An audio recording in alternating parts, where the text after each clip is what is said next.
আজকে আমরা class 12 philosophy 32 আমাদের ক্লাসের সংখ্যা হচ্ছে 32। আমরা এর আগে তোমাদের আবর্তন, বিবর্তন এবং একটা বাক্যকে কিভাবে বচনে রূপান্তর করতে হয় সেটা আমি তোমাদের শিখিয়েছি। বাক্যকে বচনে রূপান্তর করার পর কিভাবে আবর্তিত করতে হয়, তারপরে কিভাবে বিবর্তিত করতে হয়, আবর্তন বিবর্তনের যুগ্ম প্রয়োগ তোমাদের আমি শিখিয়েছি। আজকে যে বিষয়টা আমরা আলোচনা করতে যাচ্ছি সেটা হচ্ছে নিরপেক্ষ ন্যায়। এই নিরপেক্ষ ন্যায় কিন্তু খুবই গুরুত্বপূর্ণ একটা অধ্যায় আমরা আলোচনা করব আজকে, যেখানে উচ্চ মাধ্যমিকে প্রায় 14 নম্বরের প্রশ্ন এখান থেকে সেট হয়। যদিও আমরা এই ক্লাসটা একটা ক্লাসে কখনোই শেষ হবে না, আজকে আমি অন্তত তোমাদের নিরপেক্ষ ন্যায় কি এবং বৈশিষ্ট্যগুলো নিয়ে একটু আলোচনা করে দিচ্ছি। পরের দিন আমি তোমাদের গঠনটা আমি আলোচনা করে দেবো। আজকে গঠনটা শুরু করতে পারবো না, কারণ অনেক সময় লাগবে।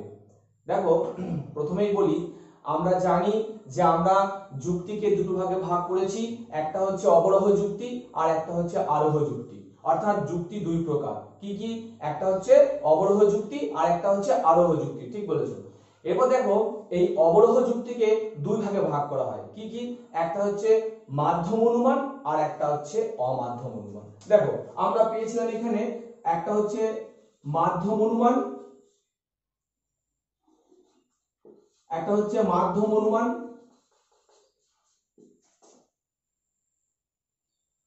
আর একটা হচ্ছে অমাধ্যম অনুমান।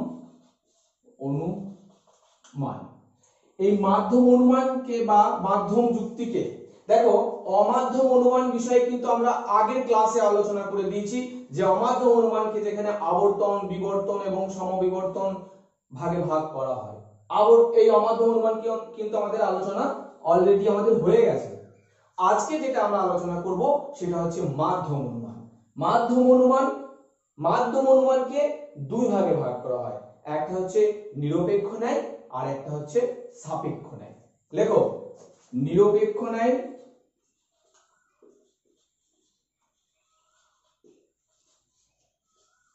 আর একটা কি বললাম? সাপেক্ষ ন্যায়।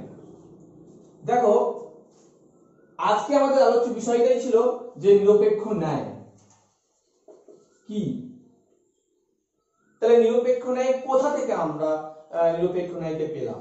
না, আমরা নিরপেক্ষ ন্যায়কে পেলাম মাধ্যম অনুমান থেকে পেয়েছি। মাধ্যম অনুমান কোথা থেকে এসেছে? অবরোহ অনুমান থেকে এসেছে। অবরোহ অনুমান কোথা থেকে এসেছে? যুক্তি থেকে এসেছে। তাহলে কোথা থেকে আমরা যে বিষয়টা আলোচনা করছি আমাদেরকে জানতে হবে যে সেই বিষয়টা অ্যাকচুয়ালি কোথা থেকে এলো, তার উৎপত্তি স্থলটা কোথায়। তা আমরা আজকে যে বিষয়টা আলোচনা করব সেটা হচ্ছে নিরপেক্ষ ন্যায়। নিরপেক্ষ ন্যায় এসেছে কোথা থেকে? না, মাধ্যম অনুমান থেকে এসেছে। তাহলে দেখো, নিরপেক্ষ ন্যায় যদি এখন তোমাদের প্রশ্ন হয় যে নিরপেক্ষ ন্যায় কি, না, যে অনুমান বা যে ন্যায় মাধ্যম অনুমান থেকে নিঃসৃত হয়। অর্থাৎ নিরপেক্ষ ন্যায় কিন্তু মাধ্যম অনুমানের একটা অংশ আমরা বলতেই পারি, আর মাধ্যম অনুমানটা হচ্ছে অবরোহ অনুমানের একটা অংশ। অর্থাৎ নিরপেক্ষ ন্যায় হচ্ছে যে অনুমানের তিনটে বচনই নিরপেক্ষ বচন, তাকে বলবো আমরা নিরপেক্ষ ন্যায়। কি বললাম? যে অনুমানের তিনটে বচনই নিরপেক্ষ বচন, তাকে আমরা বলবো নিরপেক্ষ ন্যায়। দেখো, উদাহরণ সাহায্যে আমরা বিষয়টাকে আরো স্পষ্ট ভাবে আমরা তোমাদেরকে জানাচ্ছি। দেখে নাও নিরপেক্ষ ন্যায় কাকে বলবো। যেমন ধরো, আমরা একটা দৃষ্টান্ত নিচ্ছি, সকল মানুষ হয় মরণশীল, রাম হয় মানুষ। অর্থাৎ রাম হয় মরণশীল। দেখো, এইগুলো আমরা জানি সবটাই হচ্ছে নিরপেক্ষ বচন। এগুলো হচ্ছে নিরপেক্ষ বচন। আমি কি বলেছি একটু আগে যে যে অনুমানের তিনটে বচনই নিরপেক্ষ বচন। দেখো এটা নিরপেক্ষ বচন, সকল মানুষ হয় মরণশীল, এটা একটা নিরপেক্ষ বচনের দৃষ্টান্ত। রাম হয় মানুষ, এটাও একটা নিরপেক্ষ বচন, আর রাম হয় মরণশীল, এটাও একটা নিরপেক্ষ বচন। অর্থাৎ যে ন্যায় তিনটে বচনই নিরপেক্ষ বচন, এই এর তিনটে বচনই কিন্তু আমরা জানি এটা কি বচন, নিরপেক্ষ বচন, নিরপেক্ষ বচন। তাহলে যে ন্যায়ের তিনটে বচনই নিরপেক্ষ বচন তাকে আমরা বলবো নিরপেক্ষ ন্যায়। ঠিক আছে, এবার দেখো আমরা এই এই এই সংজ্ঞাটাকে আমরা একটু অন্যরকম ভাবে বলার চেষ্টা করছি। যে ন্যায়ের দুটি যুক্তিবাক্য থেকে সিদ্ধান্তটা অনিবার্যভাবে নিশ্চিত হয়, যে ন্যায় দুটি যুক্তিবাক্য থেকে সিদ্ধান্তটা অনিবার্যভাবে নিশ্চিত হয় এবং সিদ্ধান্তের ব্যাপকতা যুক্তিবাক্য থেকে কখনোই বেশি ব্যাপক হয় না, তাকে বলবো নিরপেক্ষ ন্যায়। কি বললাম, যে ন্যায় দুটি যুক্তিবাক্য থেকে, দেখো এটা একটা যুক্তিবাক্য, এটাকে বলা হয় প্রধান যুক্তিবাক্য, প্রধান যুক্তি বাক্য। এটাকে বলা হচ্ছে অপ্রধান যুক্তি বাক্য, অপ্রধান যুক্তি বাক্য। আর শেষেটা হচ্ছে সিদ্ধান্ত। তাহলে আমরা নিরপেক্ষ ন্যায়ের সংজ্ঞাটা ঠিক এইভাবেও বলতে পারি যে ন্যায়ের দুটি যুক্তি বাক্য থেকে সিদ্ধান্তটা অনিবার্যভাবে নিশ্চিত হয় এবং সিদ্ধান্তের ব্যাপকতা কখনোই যুক্তি বাক্য থেকে বেশি হয় না, তাকে বলা হচ্ছে নিরপেক্ষ ন্যায়। আবার অন্যভাবে বলা যেতে পারে, যে ন্যায়ের তিনটে বচন থাকে এবং তিনটে পদ থাকে এবং তিনটে পদ দুবার করে ব্যবহৃত হয়, সেই ন্যায়কেও বলা হয় নিরপেক্ষ ন্যায়। দেখো তিনটে পদ থাকে, রাম একটা পদ, এটাকে বলা হচ্ছে পক্ষ পদ। মরণশীল একটা পদ, এটাকে বলা হচ্ছে সাধ্য পদ। আর মানুষ একটা পদ, এটাকে বলা হচ্ছে হেতু পদ। তাহলে দেখো তিনটে পদ আছে, ভালো করে খেয়াল করো, এই যুক্তি বাক্যের মধ্যে তিনটে পদ আছে। একটা হচ্ছে পক্ষ পদ, রামকে বলছি আমরা পক্ষ পদ। একটা আছে সাধ্য পদ, আমরা মরণশীলকে বলছি সাধ্য পদ। আর একটা পদ আছে যেটা সিদ্ধান্তে নেই, কোন পদটা নেই, মানুষ পদটা নেই, সেটাকে বলছি আমরা হেতু পদ। এই তিনটে পদ দুবার করে ব্যবহার হয়েছে, ভালো করে খেয়াল করো। এই যুক্তি বাক্য, এই যুক্তিটা দেখো, এই নিরপেক্ষ দৃষ্টান্তটাই তোমরা দেখো, দুবার করে এই পদগুলো ব্যবহার হয়েছে। রামও দুবার ব্যবহৃত হয়েছে, মরণশীল দুবার ব্যবহৃত হয়েছে এবং হেতু পদও দুবার ব্যবহৃত হয়েছে।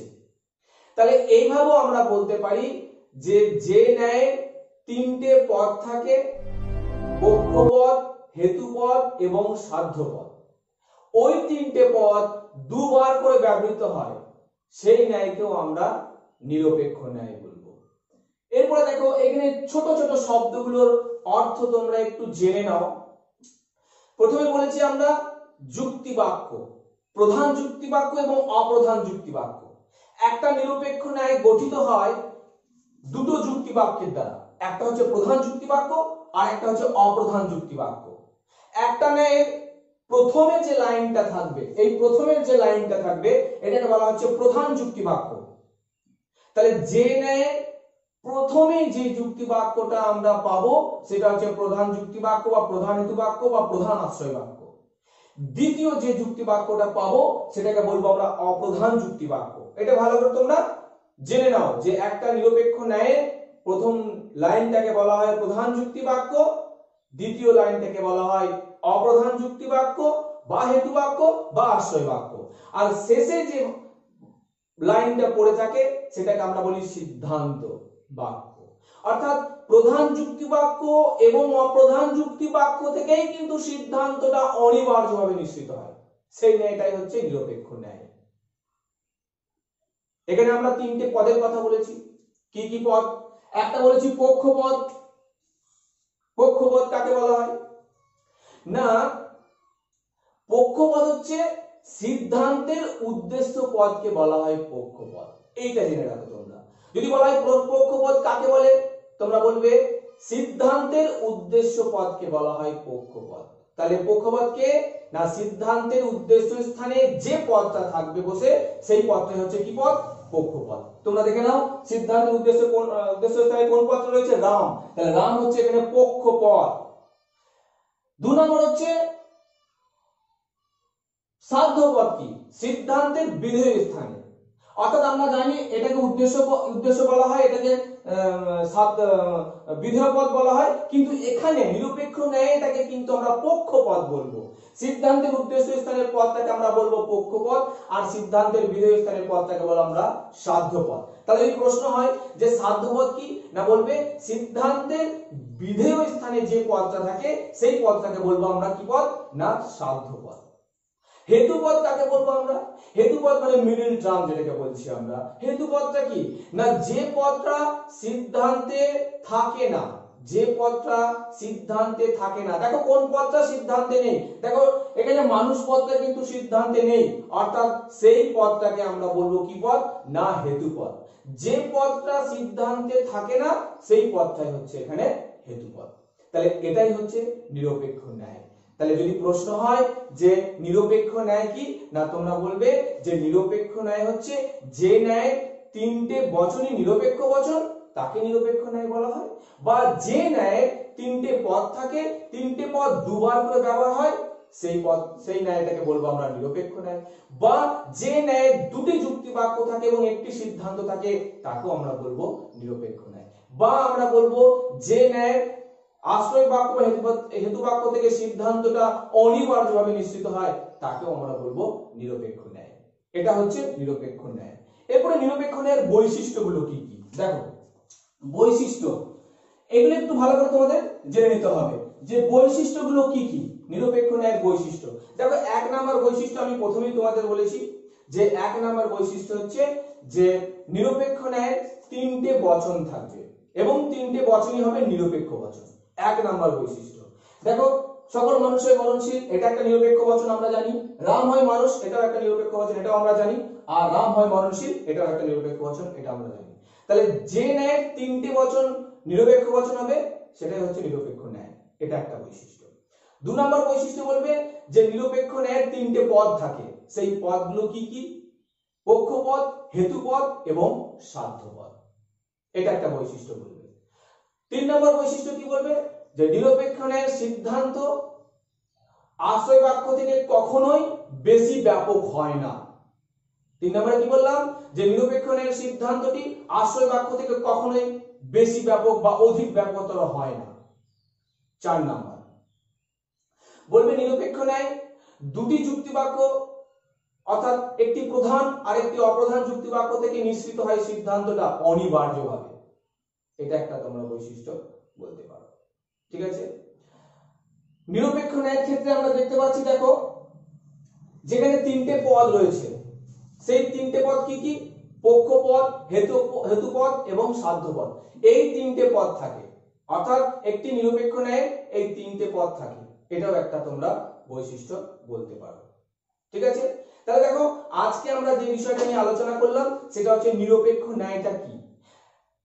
ন্যায় অনুমান খুবই গুরুত্বপূর্ণ একটা অধ্যায়, যে অনুমান অর্থাৎ আমরা নিরপেক্ষ ন্যায় করতে যাচ্ছি। এখান থেকে আমি তোমাদের আবার বলছি যে লজিকগুলো আমি তোমাদেরকে শেখাবো খুবই কঠিন নয়, কিন্তু সহজও কিন্তু খুব একটা নয়। তো এর যে নিয়মগুলো তোমাদের কিন্তু বারবার বলছি, নিয়মগুলোকে মুখস্থ করতে হবে, এবং নিয়মগুলোকে মুখস্থ না করলে তোমরা একটা নিরপেক্ষ ন্যায় গঠন করতে পারবে না। তাই তোমাদের এখন প্রথম কাজ হলো বিষয়টাকে বোঝা, কিভাবে তোমরা এই নিরপেক্ষ ন্যায় গঠন করা হবে সেই বিষয়টাকে তোমরা বারবার বোঝার চেষ্টা করবে। ঠিক আছে, তাহলে আজকে শুধু আলোচনা হলো নিরপেক্ষ ন্যায় কি এবং তার বৈশিষ্ট্য। কালকে আমি তোমাদের আলোচনা করে দেবো নিরপেক্ষ ন্যায় কিভাবে গঠন করতে হয়। ঠিক আছে, আজকে